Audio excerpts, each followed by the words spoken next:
Friends, welcome to GS for civil services. स्वागत है आपका इस चैनल पे। आज हमारा जो टॉपिक है वो है मॉडर्न हिस्ट्री में। मॉडर्न हिस्ट्री में हम लोगों ने कई सारे पोर्शंस जो है कवर किए, जैसे कि पुर्तगालियों का आगमन, डच का आगमन, इन सबको क्लियर किया है। आज हम लोग इसमें पढ़ेंगे अंग्रेजों का भारत में आगमन। ओके, अंग्रेजों का भारत में आगमन। अंग्रेजों के भारत में आने के पीछे सबसे बड़ा रीजन क्या था? सर्वाधिक जो मतलब प्रभावशाली जो कारण रहा है या फैक्टर जिसे माना जाता है वो यहाँ पे था उनका व्यापार। ओके, व्यापार ही उनका भारत में आने का सर्वप्रमुख उद्देश्य रहा है और कभी भी उन्होंने भूभाग पर कब्जा करने के बारे में नहीं सोचा।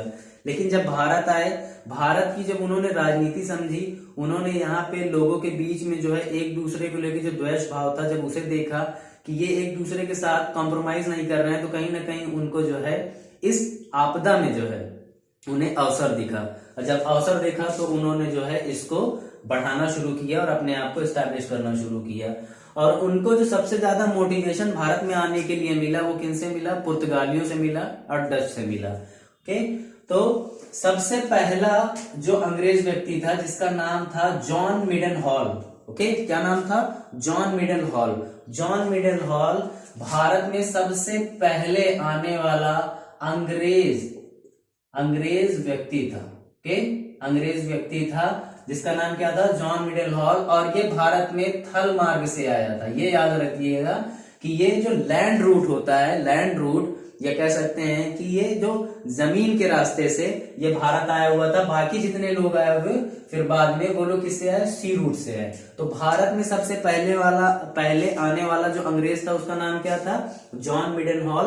और 1599 में ये भारत आया हुआ था। और 1599 में भारत आया। और यहाँ पे भारत आने के पीछे एक रीजन और भी माना जाता है लोगों का, जिसे आपने हमेशा सुन रखा होगा, जिसे क्या बोला जाता है? सोने की चिड़िया। ओके, भारत को हमेशा से सोने की चिड़िया कहा जाता था। लेकिन लोगों को इसके पीछे की जो स्टोरी है कि सोने की चिड़िया कहने के पीछे रीजन क्या है? क्या यहाँ जो चिड़िया पाई जाती थी वो सोने की होती थी या उनके सोने के पंख लगे होते थे? तो ऐसा कुछ नहीं था। तो अंग्रेज लोग जब भारत में व्यापार करने आते थे, कोई भी चीज खरीदने आते थे, तो वो जब उस वस्तु को लेते थे तो जो खुद से उसकी कीमत जो देनी पड़ती थी वो क्या होती थी? सोने के एवज में होती थी। तो इसीलिए भारत को सोने की चिड़िया कहा जाता था। और भारत उस टाइम जो है लगभग 23 से 24% जो है, जो विश्व की जो टोटल जो जीडीपी कह सकते हैं उसका 23 से 24% हिस्सा जो धन का था वो भारत में था। ओके, तो सोने की चिड़िया का भी आपका कॉन्सेप्ट क्लियर हो गया, जॉन मिडन हॉल के बारे में भी समझ लिया। अब आगे हम लोग शुरू करते हैं। तो बाकी सारे जितने भी प्रतिद्वंदी यूरोपियंस कंपनीज थी उन्होंने अपनी यहाँ पे कंपनीज एस्टैब्लिश कर रखी थी। उसी से कई मर्चेंट्स ग्रुप थे अंग्रेजों के, तो उन्होंने क्या किया? ईस्ट इंडिया कंपनी, जिसे क्या कहा जाता था? The governor and company of merchant traders into east Indies. ये मैंने शॉर्ट फॉर्म में लिख दिया है, लेकिन ये एक्चुअल में नेम था भारत के अंदर ईस्ट इंडिया कंपनी का। ओके, ईस्ट इंडिया कंपनी का। अब इन्होंने क्या किया कि वहां की जो महारानी थी, उस टाइम वहां पे महारानी कौन थी? Elizabeth Taylor. एलिजाबेथ टेलर से इन्होंने अप्रोच करना शुरू किया। और 1600 ईस्वी में एलिजाबेथ टेलर प्रथम जो वहां की महारानी थी उनसे अप्रोच करके इन्होंने ईस्ट इंडीज में व्यापार करने के लिए 15 वर्ष का अधिकार पत्र, ठीक है, 15 वर्ष का एक सर्टिफिकेट इन्होंने प्राप्त कर लिया कि हम रिप्रेजेंटेट कर रहे हैं किसको? इंग्लैंड की क्वीन को। और अगर हमारे साथ कोई मसला होता है तो आपका मसला उनसे भी हो जाएगा। तो क्या होता है ना, एक तरीके की सिक्योरिटी थी ये अधिकार पत्र, जो किसे दिया गया था? ईस्ट इंडिया कंपनी को एलिजाबेथ टेलर प्रथम के द्वारा दिया गया था। ओके, एलिजाबेथ टेलर प्रथम के द्वारा दिया गया था। फिर और एक क्वेश्चन पूछा गया है प्रीलिम्स में कई बार कि जब ईस्ट इंडिया कंपनी एस्टैब्लिश हुई थी तो उस टाइम भारत का सम्राट कौन था या राजा कौन था यहाँ पे? तो उस टाइम याद रखिएगा अकबर द ग्रेट, वो भारत के सम्राट थे जब ईस्ट इंडिया कंपनी एस्टैब्लिश हुई। तो 1608 ईस्वी में कैप्टन हॉकिंस भारत में आते हैं जहांगीर के दरबार में। और ये दरबार कहाँ है? आगरा में। ये जरूर याद रखिएगा, कहाँ पे है ये? आगरा में है। और ये जो कैप्टन हॉकिंस है ये किसे रिप्रेजेंट कर रहे हैं, जेम्स प्रथम। जेम्स प्रथम के जो है, जेम्स प्रथम के नाम से ये भारत में आते हैं और यहाँ पे जहांगीर से इनकी मुलाकात होती है। जहांगीर जो है इनका जो है स्वागत इनका करते हैं और 400 मनसब की जागीर इनसे प्रसन्न होकर इनको देते हैं। लेकिन कैप्टन हॉकिंस जो है बहुत ही ज्यादा सक्सेसफुल नहीं माने जाते हैं। क्यों नहीं सक्सेसफुल माने जाते हैं?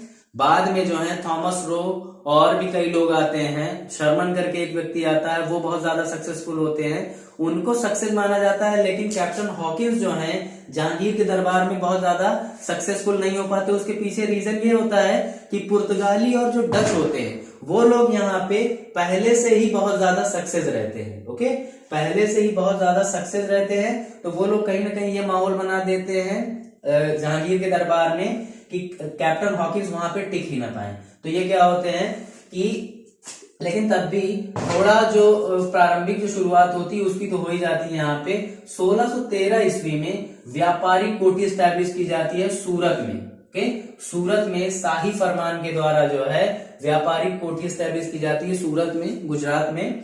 और ये जो कोठी होती है ये बेसिकली क्या होती है, एक तरीके की क्या होती है, फैक्ट्री है।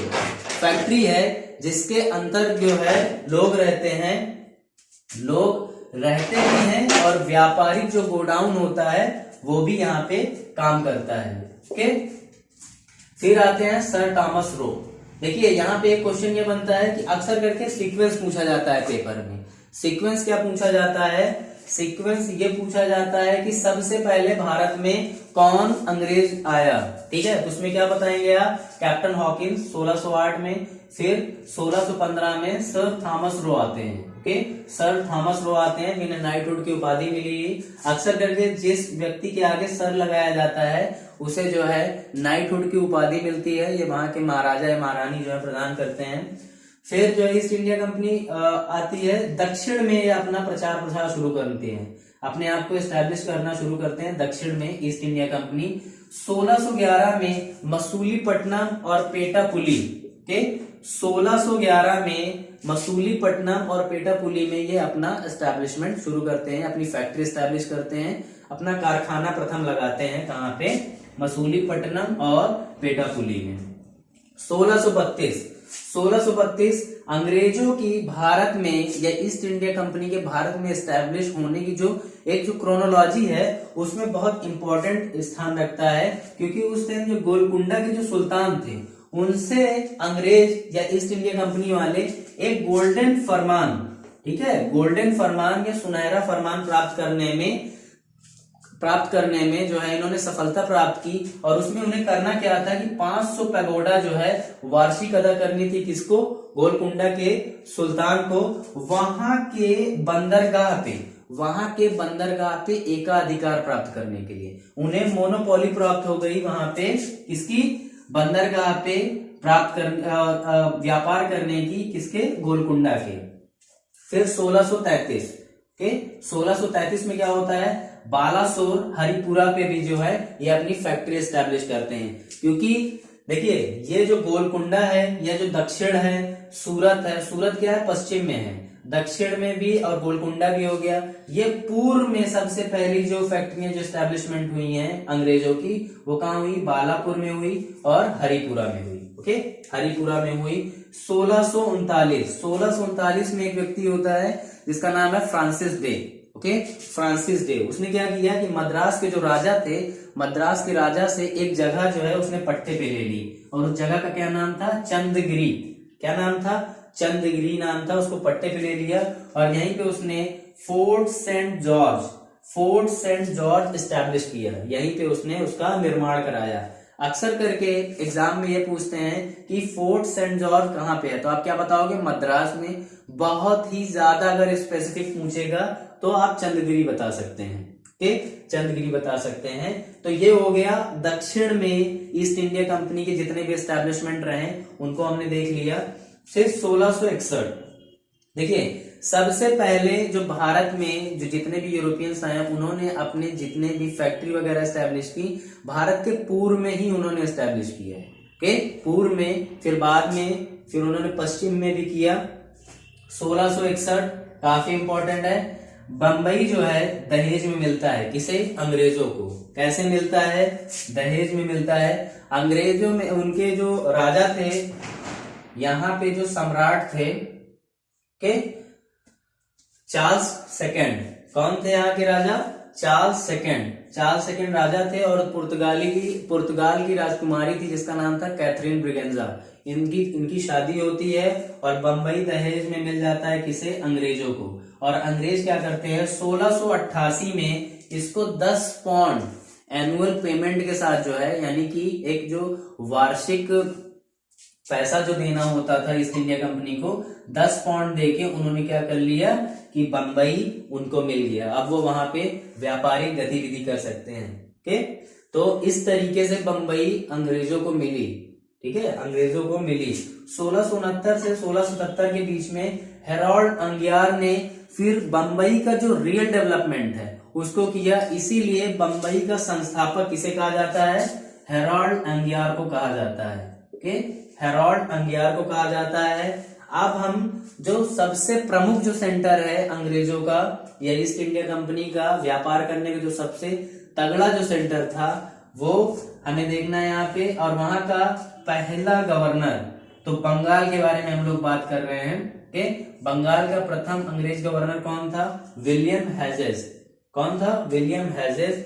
और 1686 में हुगली में अंग्रेजों व औरंगजेब से भिड़ंत भी हो जाती है। उसके पीछे रीजन ये है कि कलकत्ता में शुरुआत में ये आते हैं, तो जो मुगल्स हैं या मुगल सम्राट औरंगजेब हैं, उन्होंने शुरू में इनको जो है इग्नोर किया। उन्हें लगा कि व्यापारी हैं, अपना व्यापार करेंगे, करके चले जाएंगे।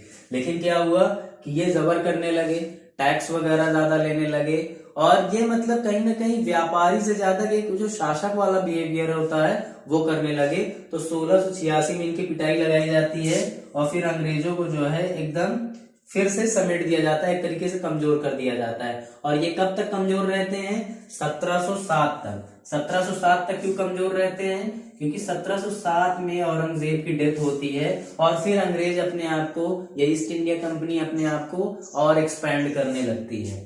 तो फिर जॉब चारनॉक, जॉब चारनॉक ये एक व्यक्ति था जिसने कलकत्ता के अंदर, मतलब कलकत्ता उस टाइम एग्जिस्ट नहीं करता था, 3 उसने गांव जो है कह सकते हैं खरीदे, कालिकाता, गोविंदपुर और सूतरनाटी। इन तीनों को डेवलप करके उसने आधुनिक कलकत्ता, जो वर्तमान कलकत्ता है, जो हुगली तट पे जो बसा हुआ है, उसको उसने डेवलप किया। और कलकत्ता का संस्थापक को जो खिताब है जॉब चारनॉक को ही दिया जाता है। एग्जाम में ये पूछे कि कलकत्ता की स्थापना किसने तो की, क्या बताएंगे आप? जॉब चारनॉक बताएंगे। ओके, फिर फोर्ट विलियम की स्थापना होती है यहाँ पे।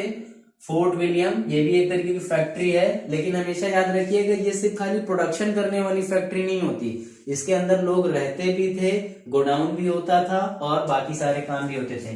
कह सकते हैं कि इसके अंदर जो फोर्ट विलियम के अंदर की जो सॉवरेनिटी है, संप्रभुता है, वो सिर्फ ईस्ट इंडिया के लोगों की थी। 1700 में इसका फोर्ट विलियम का प्रथम गवर्नर कौन बनता है? चार्ल्स आयर बनता है। 1701 में औरंगजेब से इनकी फिर भिड़ंत होती है, लेकिन ये कंप्रोमाइज कर लेते हैं। और फाइनली 1717 जो कि गोल्डन एरा माना जाता है, किसका? गोल्डन एरा माना जाता है अंग्रेजों के मजबूत एस्टेब्लिशमेंट का इंडिया के अंदर। उसके पीछे रीजन ये है कि उस टाइम भारत के सम्राट थे, मुगल सम्राट, नाम था उनका फर्रुखशियार। फर्रुखशियार, जिनको एक अजीब सी कोई बीमारी हो गई थी, और उस वक्त अंग्रेजों की तरफ से एक प्रतिनिधि मंडल आता है जिसका अध्यक्ष कौन रहते हैं? जॉन शर्मन रहते हैं। और इनके साथ 3 व्यक्ति आते हैं जिसमें एक हैमिल्टन करके रहते हैं, एक सुहर्द, आर्मेनियन एक दुभाषिया है, मतलब कि लैंग्वेज ट्रांसलेट करने वाला सुहर्द, ख्वाजा सुहर्द, जॉन शर्मन के साथ हैमिल्टन, ठीक है, जो कि एक सर्जन है, डॉक्टर हैं, वो आते हैं, और एक स्टीफेंसन करके व्यक्ति आते हैं। तो 3 लोग ये आते हैं ब्रिटिश दूत मंडल बन के। और ये यहाँ पे फर्रुखशियार का जो है हैमिल्टन के हाथों से, जो सर्जन थे, उनसे इलाज करवाया जाता है और फर्रुखशियार ठीक हो जाते हैं। फर्रुखशियार उसी टाइम इनको जो है एक गोल्डन फरमान जिसे कह सकते हैं, इन्हें आदेश दे देते हैं बंगाल और हैदराबाद और गुजरात के सूबेदारों को कि यहाँ पे जो है इनको व्यापार करने की फुल छूट दे दी जाए। और इसके बाद से फिर ये 1717 की घटना के बाद से फिर अंग्रेजों ने वापस मुड़ के नहीं देखा और उन्होंने लगभग 200 से 250 साल शासन किया। अब देखिए ये पॉइंट तो हमारे कंप्लीट हो गए। अब इसके बाद जो है हम लोग कर्नाटिक वॉर देखेंगे और उसी के साथ जो है फ्रांस का इंडिया में आगमन कब हुआ और उसका डेवलपमेंट क्या रहा, और फ्रांस को हराने के बाद फिर